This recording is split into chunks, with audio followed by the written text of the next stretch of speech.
I am going to complete those stupid achievements where you have to win a map a whole bunch of times. You would have to win Powerhouse over 100 times. 142 rounds. And who says I'm going to do it?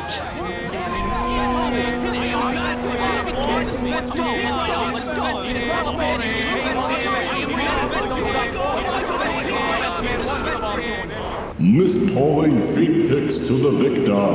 Gotcha! Achievements.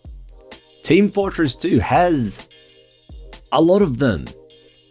Some are easy, some are very hard. Some are outright broken, like the replay YouTube achievements, which you have to edit game files to now achieve legitimately. Unless you want free hats and weapons, achievements are mostly irrelevant now, being replaced largely by contractor missions. Every Halloween. Over and over. The last two achievements added to the game were the pastime ones in 2016. Probably why they have the lowest achievement rate. My least favorite type of achievement is the win map X amount of times one. There is already a lot of grindy achievements, and adding more grindy achievements just felt mean. I mean, yeah, there's programs like Sam that automatically add achievements for you, but that's cheating.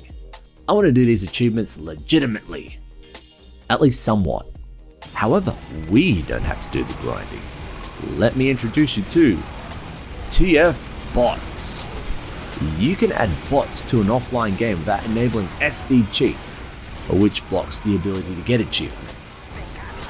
It's worth noting that TF bots only work on maps that use control points, a payload, or capture the flag.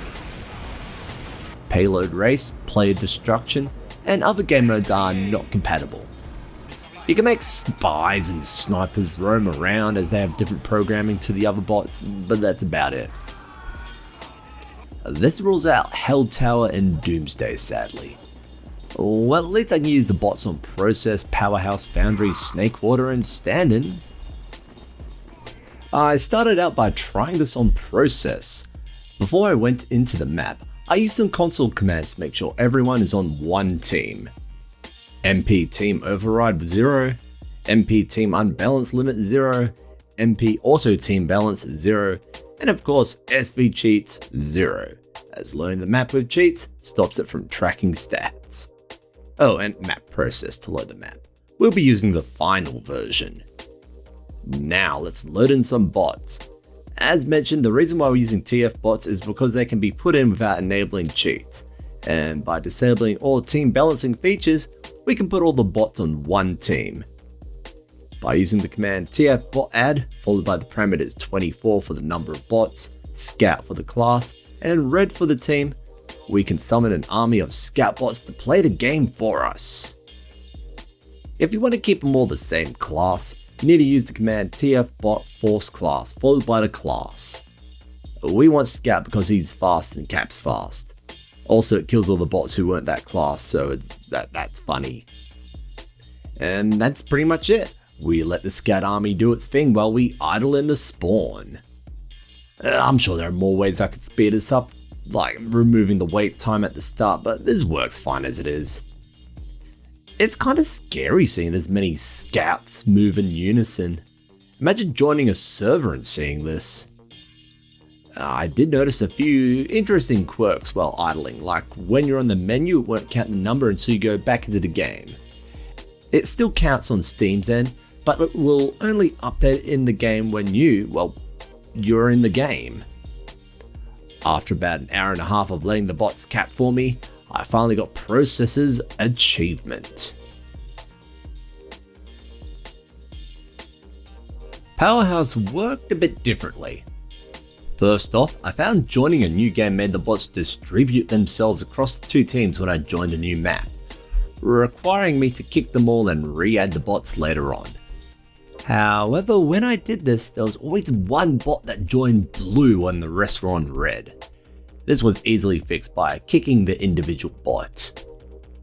I noticed that the bots would avoid the point until it was unlocked, resulting in a delay between capture and progressing to the next point. On the flip side, unlike Process, Powerhouse only has 2 points to capture, compared to 3 and is generally shorter in length, sort of balancing out the time it took to win all the rounds. I found Powerhouse to be a fun map to watch the bots on, as they all rush to the point in a panic when it unlocks. Very amusing.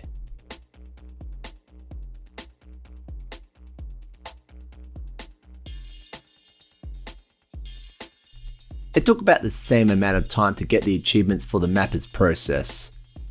I left it here for the day and continued on with this the following day. Snakewater proved to be a surprising challenge. The bots would not move at first and I wasn't sure why.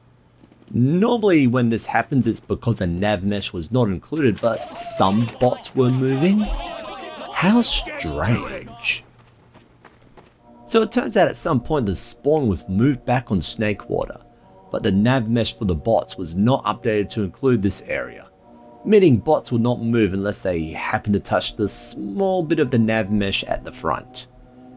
That's why only a few move at a time. The ones touching the nav move and the ones that don't, well, don't. Sadly, even after editing the mesh, it would reset to the one built into the map when I reloaded after switching cheats off. I would just have to leave it be and spam as many scouts as I could to cap for me. I also made the mistake of leaving SV cheats on at least once, using up a lot of time for nothing. But after taking a break, I set up my little system again and managed to finally get the achievement. Foundry was probably the quickest map to win, just because it's so flat I guess. Made navigation easy. I don't really have much else to add, it's just quick, probably the quickest. In fact, the scouts were so quick I couldn't even keep up with them.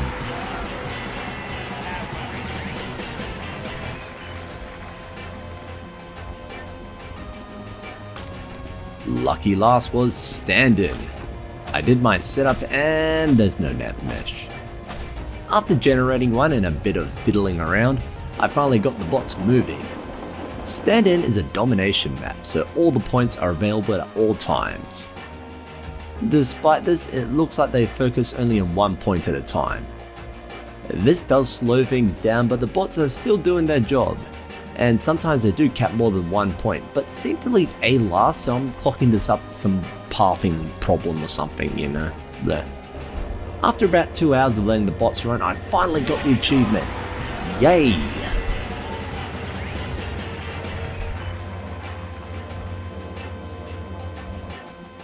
Let's talk about Hell Tower and Doomsday. Check this out. Yes! I did it! This is PLR High Tower event. But not really. I did find a way to cheese the achievement with bots, but it's a bit hacky. I made a single control point map with a very short cap time and saved it with the same name as both maps, and just let the bots float onto the point. They don't even use navigation. If you want to do something similar, remember to add a respawn room trigger and delete the maps when you're finished so there's no conflicts when you try and load the actual maps. This is very much not legit, but I am not playing that many rounds of Doomsday. Hell Tower was the quickest as I already had a fair bit of progress on it. Doomsday was pretty quick too, to be honest. In theory I could have done the rest of the other maps this way, but that's no fun. While this was largely pointless, it brought me back to the times of early TF2. Whenever there was a major update, players would flood achievement servers to get whatever new weapons were up for offer as soon as possible, no matter how. There's a part of me that still loves grinding pointless achievements just to tick that box. Even if I didn't get anything for it, at least it's off that list, if that makes sense.